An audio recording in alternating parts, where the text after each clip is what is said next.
Let me introduce you to our guest this morning, a comedian, an actor, an author, a playwright, and that's just for starters. He's written on iconic shows like The Young Ones, Upstart, Crow, Blackadder, as well as being the author of, last count I have is 17 novels. 16 novels. 16, thank you. I'm giving you an extra one just in case. And if that wasn't enough, he's written and co-written musicals, including We Will Rock You, Love Never Dies, and now he's on, not just a tour, but really the tour to end all tours. I've got a list of it here. I've run out of paper. Ben Elton, welcome. Lovely to see you. Well, lovely to be here, Ryan. And thanks for coming along. Your tour is called Authentic Stupidity. I just love the name. Do I understand it? No, I'm probably proof of what it's about, but please tell me why you call it this. Well, it's not actually overly complicated. I don't normally give my tours a title. I mean, it's something a lot of comics do, you know, Rage or Oblivion or whatever. But I do what I do, and I think people who know me have known that for 40 years. Yeah. But I gave it a title which is a catch-all. I mean, really, like any comedian, I'm exploring the absurdities of life, so Authentic Stupidity is where we mine our material. But yeah, it's a play on the whole artificial intelligence thing. When I put this tour, you know, decided to go back on the road again, everybody was talking about it. Rishi Sunak had his summit, his AI summit with Elon Musk, and Elon Musk was literally sitting there bold as brass saying, you know, I think it might be 10 years before humanity will be redundant. I think we have to face that possibility. And I'm thinking, we're all just grinning and nodding and going, oh, wow, you know, is it, you know, well, at least AI can also write a new Beatles song, so win some, lose some. Yeah. I just thought, you know, surely and it occurred to me that a funny observation would be that the greatest threat to humanity isn't artificial intelligence. That's the second greatest threat. The greatest threat is authentic stupidity. Yeah. Our own, not least the fact that we've let some bunch of unelected, unaccountable, tax-avoiding billionaire plutocrats floating off the coast of California invest in machinery which we haven't asked for, which we have no idea the social consequences, and they're just unleashing it on us unchecked. I mean, I think if a terrorist went on the radio or on television and said, we've got a machine that will put you all out of work in 10 years. I mean, they'd be activating the SAS, the Secret Service, but because it's, you know, Zuckerberg and Musk, we're all kind of nodding it through. Yeah, anyway, it's not about AI. The show is what I always do, but I think that's a pretty good reason for calling it Authentic Stupidity. Can I ask you how old you are? I'm 65. Because as you were delivering that answer, you were about 25. Because I remember watching you when I was younger, and you always kicked against the system, and you always had you were a punk comedy. I mean, let's face it. And would that be fair to say? Well, it's still my dear. Well, of course, everybody misses him, but I was so lucky to know him and call him a close friend. Yeah, he always used to say, we're punk rock comics, Rick Mail, yeah. Because we were at uni when all the punk bands were going through, and it was a very exciting time. I mean, divisive time for youth. And yeah, I think our style kind of grew a little bit out of the example set by punk rock, which was very shouty and very, well, I guess... I mean, I always used to say I'm not anti-establishment. I mean, I want to work for the BBC, and I did very quickly, as did Rick and Abe. Yeah. But that doesn't mean you have to think everything's wonderful about the establishment, you know. And yeah, we've kicked against it a bit over the years, and I certainly have, you know. I know, of course you have, and I'm just remembering all of that, and then wondering how the rage or the anger or even just observation, do you carry that with you? I mean, you become, people say you become more conservative with age. Yeah, exactly. I talk about that quite a lot on stage, because I don't think it's happened to me politically. I do this line about how our bodies get more kind of, I suppose, more reactionary, and that when we're young, the body sees itself as a good trade union, a socialist collective. Every part of the labour is equally valid. Everything supports each other. Your legs support your body. Your ears hear. Your mouth says what your brain tells you. But as you get older, they all start going their separate ways and looking after their own interests. The legs fail, the mouth talks gibberish, the hair falls out. But look, I don't think I've got more reactionary. I've got more bewildered. I mean, I do talk quite a lot about this in my new comedy show, about the fact that whereas when I was young, I was talking about what I knew, what I believed, because that's what young people do. They've got all their truth, as we now call it. They stand loudly in their truth and tell us what they know as we hear.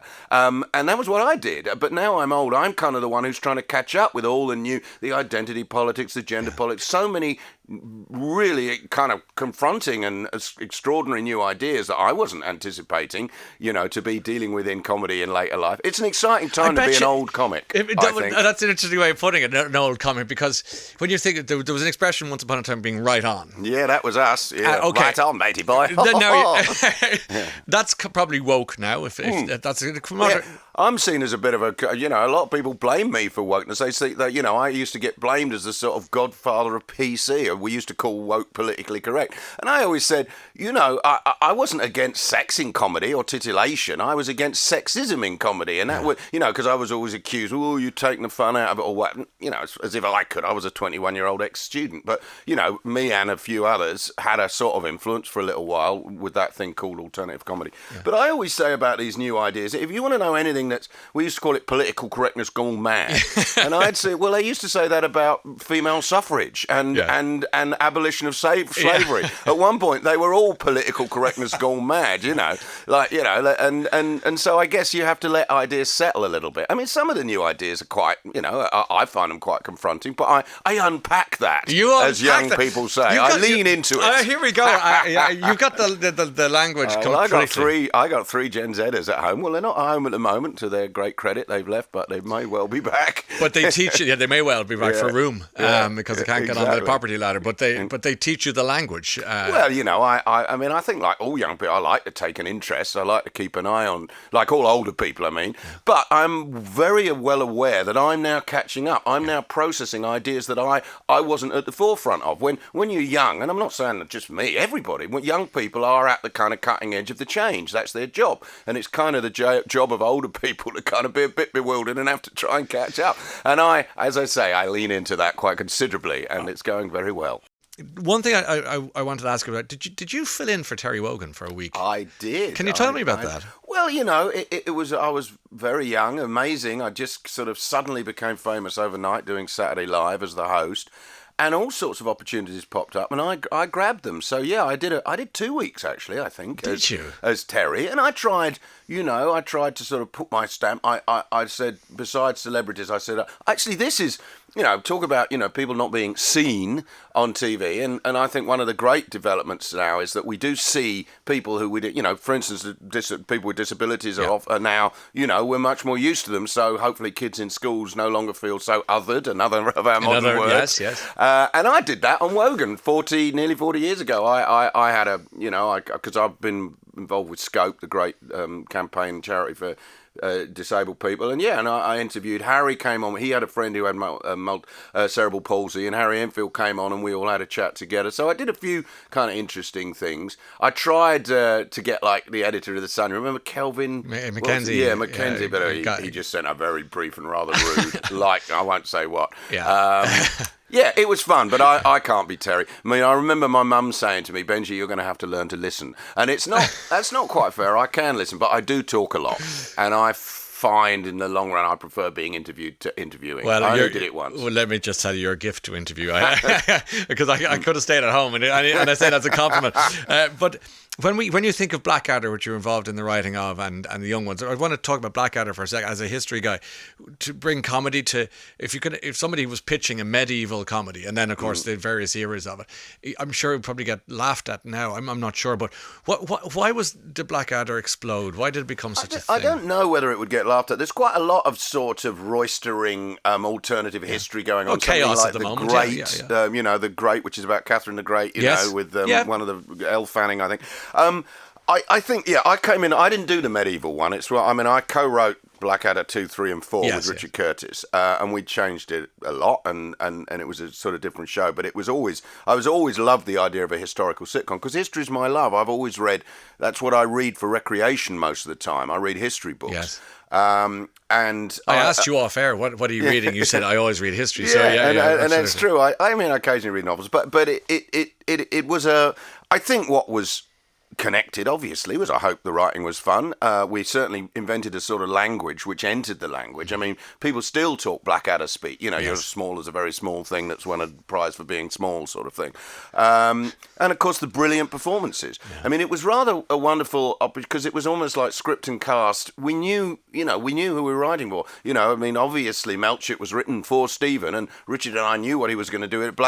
Flash Art was written for Rick. Yeah. So it was a real kind of group effort, Yes. and it clicked. I mean, certainly for me, it's the thing that's sort of bedded itself most into the culture of all my work. But I recently wrote Upstart Crow, just myself, because I mean, Rich and I were still good friends, but we haven't worked together for many a long year. He went off to make motion pictures in Hollywood, I've just recently done a historical sitcom about Shakespeare, so it can still happen. Yeah, absolutely, and 16 novels in the middle of it all. I mean, that is remarkable output, if nothing else. I like to write. It's my hobby. We were talking about, because I'm on the road again. Why do old artists keep going? Well, because I think if you're lucky enough to make your living in the arts, you're never really going to want to retire, because it would be my hobby if I wasn't doing it professionally. Yeah. I mean, I've always, when I was a young boy, before I was lucky to get a very early break by co-writing The Young Ones, I was always doing Amdram and trying to write little sketches and do them with friends, and so. I don't imagine I'll ever retire, because it's my hobby, writing and creating comic art. And the way you described it, from punk, alternative comedy, and then you said very honestly that as soon as you could, you'd work for the likes of the Beeb, and you go on, you're involved with them behind some of the greatest comedies of the modern era, and then you find yourself obviously the stand-up continues apace, and then the West End again, another departure, and you're into We Will Rock You, and it's all writing for me. I mean, I was so lucky with We Will Rock You. Queen, they want Brian and Roger, and they were very clear that it was what Freddie would have wanted, as were his family. They wanted a comedy. They fancied the idea of a greatest hits musical, but they absolutely wanted it to be a tongue-in-cheek comedy. Yeah. And I was very lucky that they thought, we know who can do this, and so I was approached. Were you love surprised? a Sorry to challenge. cut across, but when that phone call came in, was it a shock, a surprise, or was it? It wasn't like they rang me out of the blue. It was an agent, that Jim Beach, their manager, was speaking, and my representative. Yeah, it was an amazing. Oh my God, this is. I'm gonna get. This is a connection that I would love, because I'm a huge rock and pop fan, and Queen are one of the greatest. Their body of work is one of the great collectives of the 20th century 20th century culture. But it all comes down to writing for me. Yeah. Even the live work, I write the set. I think about. I'm only doing it because I've got stuff I want to say. I don't feel a natural urge to show off. I mean, Rick used to. I mean, he'd go on stage and come off like, sweating feeling like Mick Jagger, like, I sex the audience tonight, farty.